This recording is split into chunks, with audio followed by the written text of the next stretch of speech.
Tanti non mi ricordo, a dei buchi neri, Alessandro Bortolami, il 22enne di Zero Branco, che per 2 giorni ha combattuto tra la vita e la morte dopo essere stato accoltellato. Trasferito in chirurgia, ha parlato con il pubblico ministero Giulio Caprarola.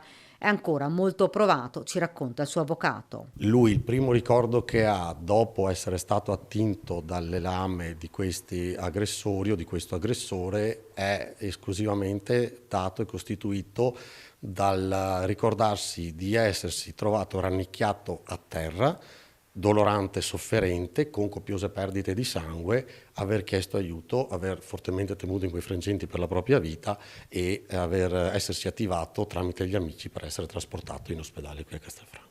Il giovane ha sentito del litigio all'interno della discoteca, ma ha spiegato di non essere stato presente. Non ha saputo riferire al riguardo né la natura né le modalità di questo litigio, se si sia sviluppato con implicazioni, contatti fisici o solo verbalmente.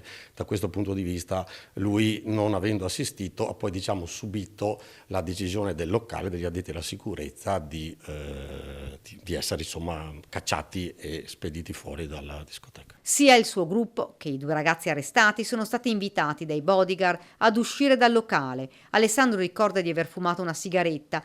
Tutto sembrava tornato alla calma. I 2 giovani nordafricani, che erano arrivati in discoteca in auto con amici, si stavano allontanando a piedi. Questo perché la macchina con la quale erano arrivati se n'era già andata, ma la tragedia era dietro l'angolo, pochi metri, ed è scattata l'aggressione. Alessandro ha saputo solo qualche ora fa della morte dell'amico Lorenzo. Era notevolmente scosso, notevolmente addolorato, anche perché prima appunto di ieri mattina non lo sapeva e immaginavo, comunque si augurava che, seppur gravemente ferito, avesse magari subito lo stesso iter, lo stesso percorso di recupero che aveva lui, ed è stato si è trovato in una situazione di totale spossamento psicologico e fisico. Dobbiamo capire come sia potuta accadere una tragedia simile, spiega il legale. E si tratterà di comprendere con esattezza chi ha dato l'inizio alla vicenda, come si è sviluppata e poi come si è arrivati purtroppo a questo triste e nefasto esito finale.